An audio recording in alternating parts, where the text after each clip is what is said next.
आजपासून राज्याचं अर्थसंकल्पीय अधिवेशन सुरू झालंय आणि अधिवेशनाच्या अगदी पहिल्याच दिवशी विरोधकांकडून मंत्री धनंजय मुंडेंच्या राजीनाम्यासाठी वाढता दबाव पाहायला मिळाला आणि अशातच मुंडेंच्या राजीनाम्याबाबत 2 दिवसात अंतिम निर्णय होईल अशी माहिती वरिष्ठ सूत्रांकडून मिळतेय। मुंडेंवरती होणारे आरोप आणि आरोपांमुळे होणारी सरकारची बदनामी लक्षात घेता लवकरच निर्णयाची शक्यता आहे।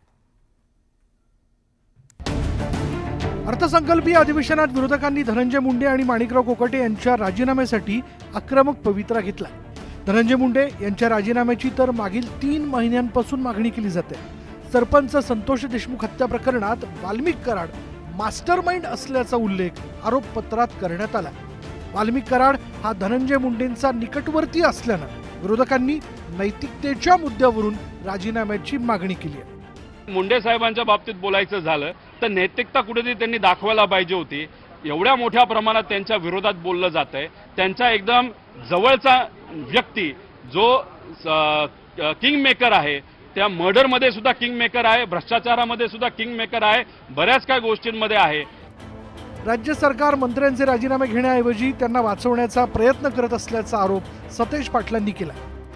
राहुलजी गांधींच्या बसून वेगळा न्याय देण्याची भूमिका भाजपची या ठिकाणी आहे। राहुल गांधींना वेगळा न्याय, सुनील केदारांना वेगळा या ठिकाणी न्याय आणि इतरांना वेगळा न्याय, हे आता स्वतःच्या लोकांना वाचवायचा प्रयत्न हा कायद्याच्या चौकटीत बसवून कसं वाचवता येईल हा प्रयत्न चालू आहे, तो दिसतो। विरोधकांनी माणिकराव कोकाटे आणि धनंजय मुंडेंच्या राजीनाम्याची मागणी केली। हे दोन्ही मंत्री राष्ट्रवादी काँग्रेसचे, त्यामुळे राष्ट्रवादी काँग्रेसनं कशा प्रकारे त्यांचा बचाव केला ते आता पाहूयात।